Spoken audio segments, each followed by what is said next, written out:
আসসালামু আলাইকুম। আজকে আমি বানাবো রসুন ভর্তা। প্রথমে আমি চুলাতে একটা পাইপ্যান বসিয়ে একটু পানি দিয়ে দিব রসুনগুলো যাতে এটাতে সিদ্ধ হয়ে যায়। আমরা রসুনগুলো দিয়ে একটু নাড়াচাড়া করে একটা ঢাকনা দিয়ে ঢেকে দিব।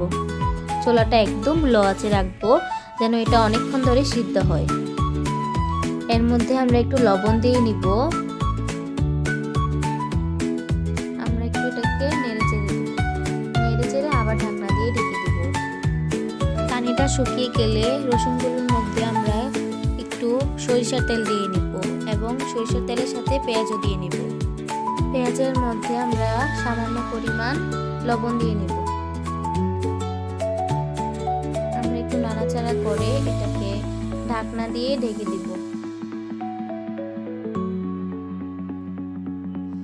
চুলাটা একদম লো আঁচে রেখে আমরা পেঁয়াজ এবং রসুনগুলোকে একটু লাল লাল করে ভাজি করে নেব। এর মধ্যে রসুন এবং পেঁয়াজ উঠিয়ে আমরা শুকনো মরিচ ভেজে ভর্তাটা বানিয়ে নিব। ভর্তাটার মধ্যে আমি ধনিয়া পাতা অ্যাড করেছি পরে। অনেক মজা হয়েছিল, সবাই এভাবে ট্রাই করে দেখতে পারেন। Thank you for watching, by.